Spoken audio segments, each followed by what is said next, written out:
Minnesota Vikings rebounded from their Week 1 debacle and got a win and cover in Week 2. Both their games went under. We're going to take a look at their Week 3 game. Minnesota's a 2 or 2.5 point favorite, 44 or 44.5. We are talking with Joe Duffy from OffshoreInsiders.com. I'm Peter Loshak, and this is SBR Videos. Joe Duffy, the Vikings, it's a little bit hard. They're a little bit inconsistent, but, they rebounded in pretty much all ways last week. Now, they're a very small favorite here, considering, how decent they looked last week. 2 or 2.5 against San Diego. San Diego played kind of sloppily. They got burned by turnovers and penalties, and those are probably correctable, but still. But I want to take them at 2 or 2.5. I don't know, but I'm thinking about maybe the total's looming a little bit high here. It's 44.5 or 45. Both of the Vikings games went under. You got to figure they're going to have a lot of running with Adrian Peterson. They'll probably have some success, but still a lot of running. I'm guessing San Diego's also going to utilize Melvin Gordon here more than they have, getting better and more acclimated with him. I'm thinking another under with Minnesota with a pretty healthy total of 45 might be a good play. What do you think? Well, I would agree with you. Melvin Gordon showing signs of being the real deal, and Adrian Peterson obviously had more than his share of time off to get his body healthy. Again, he didn't miss a beat, maybe a little rusty in Game 1, but was sensational in Game 2. So I do think both teams will have success running the ball. I think it's really a tough game. Both of these teams are going to be inconsistent. I'm going to bet on inconsistency this year, and the fact that the Chargers are off a loss and the Vikings are off of a win, that might make me lean towards San Diego, but I'm not necessarily in love with that. And in reality, both of these teams are better at home than they are on the road. San Diego's kind of a long history of that, so it's no surprise that the teams are a combined 4-0 straight up in ATS in their at home. The home team is a combined 4-0 straight up in ATS. The Chargers are playing 2 straight road games, the Vikings 2 straight home games.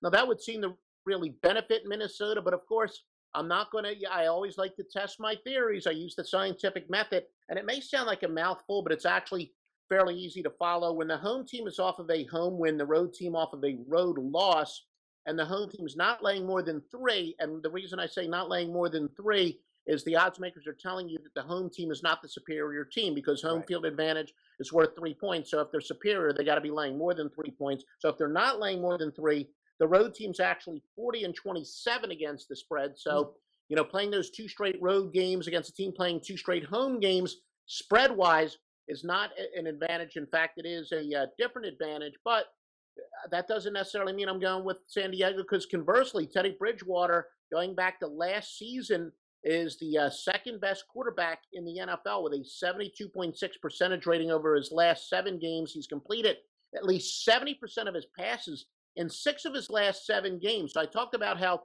a lot of quarterbacks regress on another one of our videos, but Teddy Bridgewater, kind of, a throwback, doing what young players used to do. He just seems to be getting better in his, he got better late in his first year, and in his second year, he picked up where he left off. So there's too much conflicting information. I'm probably going to have to give you a pass here, Mr. Loshak. Okay, well, why aren't you attracted to the under? I mean, it's a relatively high total, and if you look at how the Vikings' first 2 games have gone, the under looks kind of appealing, right?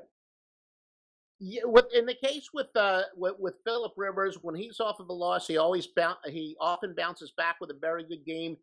It'll remain to be seen. Minnesota, I think, eventually is going to want to try to open it up a little bit with Bridgewater, as he clearly is much more confident than he was this time last year. So the under, if I had to give a lean, I would say, yeah, you're probably right. Of the 2 possible game plays, my strongest lean would probably be on the under, but I'm not really in love with it. All right, officially a pass for Joe Duffy, but as always, very insightful thoughts and analysis. Joe Duffy, you combine all those thoughts and analysis every week to come up with your top plays, which are pretty successful long-term, right, Joe?